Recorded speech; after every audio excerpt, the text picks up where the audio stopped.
big ass pile of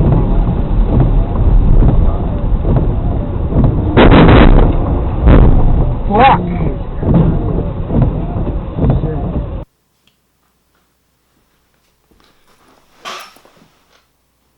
Whoa! What was that? Someone should explain what just happened right there. Is that a good intro? Alright, so I'm on a trip. I'm heading out to Rocky Mountain National Park and Crater Lake National Park. It's me and my boys going out there. It's the beginning of summer. On our way back, we're starting in Denver. We saw some friends in Denver.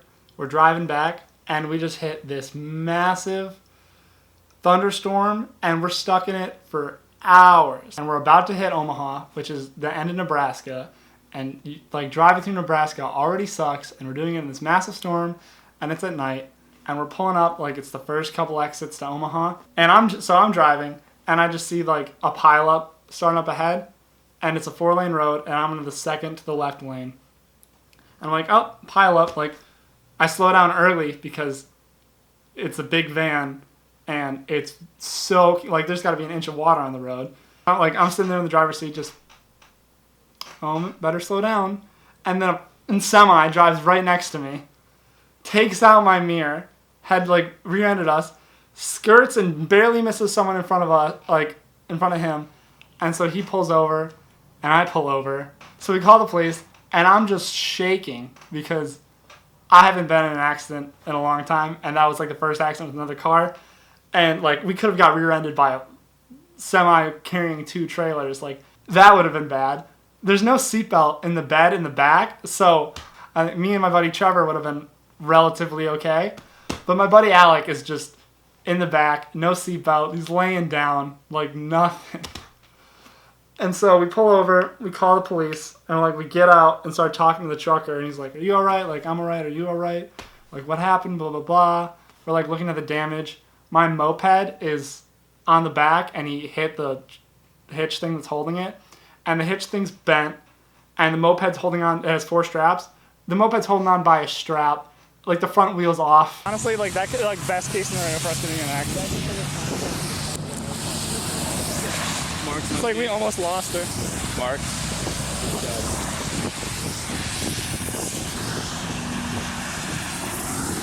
First accident in the van. All right.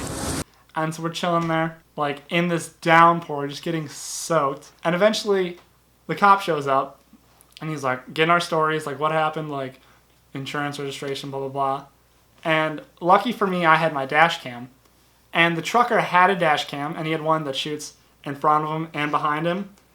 And he told us that something went wrong with his dash cam. And so we're just okay.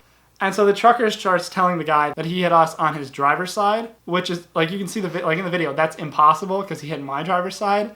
So he's telling the cop that, we're telling the cop our story, and the cop's visually confused. He's trying to figure out, talking to us, talking to him, talking to us separately. He's going around the trucker, the trucker's truck on the driver's side looking for scratches and stuff. This guy's fucking lying. This guy said he was in the second to the right lane, and he was in the lane behind me or the far left lane. It's impossible for him to have been in the lane he says he's in. The cop's confused, and he goes back and sits in his police car. And so we're just I'm sick of this. I really hope my dash cam worked. I go get the footage, put it on my laptop, see that I got what happened. And so I put it on my laptop. I stick it up my shirt and my rain jacket so it doesn't get destroyed. And I'm walking over to the cop, knock on his window, "Hey, my dash cam got it. Should I show you?" And he's yeah, show me. And so I give him my laptop, and I'm just he's looking through it. He watches 4 or 5 times. He's shots my laptop, hands it back to me, "Okay, thank you. This helps a lot. Thank you. Thanks a lot for showing me that." And then I go back to my car, and we're just sitting there we're freezing, we're soaked. I don't have a mirror. And we go back, and we're sitting there for a while. And eventually the cop comes up to us, knocks on the window, and just "All right, here's the report. You guys are all set." I don't know. He's very gratefully saying "Thank you for showing me that video. This helps explain a lot what happened." And we're just glad it cleared up because the way it sounded from what we overheard and what the cop was saying about what the trucker was saying, he was trying to blame us for it when obviously we did nothing wrong. I literally just slowed down when there was a pileup and he hit me. and he was either going too fast, not paying attention on his phone or something. And so cop gives us the police report, and we're like talking over our options. Like, I called my parents and like, oh, you should probably just stay in Omaha. And I'm like, get your mirror fixed. And I'm like, forget that. I'm not staying in Nebraska. I want to go home. So we've been on the road for like weeks. We just want to get back to Michigan. And so we go to a Walmart, auto store's open, and we're trying to find a mirror. And there's no like real mirrors. I don't know what I thought I could find.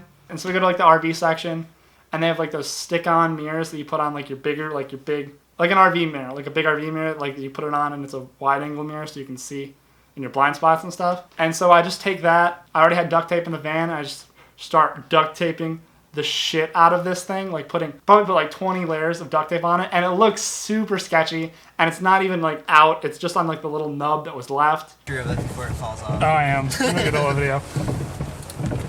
So we are post car accident.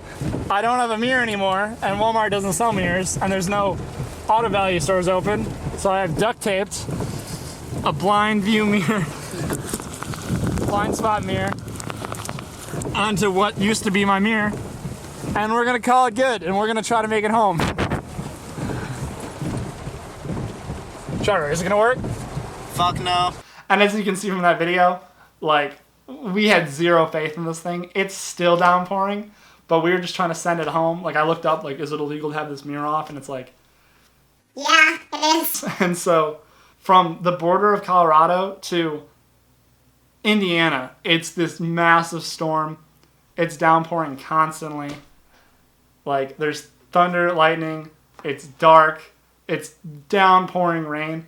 And so I finished off my shift driving, and it was Trevor's turn to drive. And I'm sitting in the back exhausted. I'm just trying to get some sleep. And every time we slow down a little bit or Trevor hits the brakes, I like tense up because we just got into an accident. I'm still kind of freaking out. And so I get zero freaking sleep. But we get out of the storm. The next day starts, like it's morning. We drove through the night, and we make it back to Michigan. My mirror stayed on the entire way. I still need to get the back. I need to get my moped rack thing fixed still. But, I mean, it could have been a lot worse. And that's my hashtag Vanlife accident story. Share your stories in the comments below. Up the engagement of this video. No, but yeah, that was a whole thing. And it was exhausting. I was so tired to begin with, and we had to do all of that, but it was a fun trip. It was a dope trip. Trip video in the description if you want to see the fun parts and not the me getting into an accident part. But I'm glad I had the dash cam, otherwise I could be getting sued, and that's cool. So yeah, thanks for watching. Travel playlist also in the description below. I want to check out some of those other videos. And later, bro.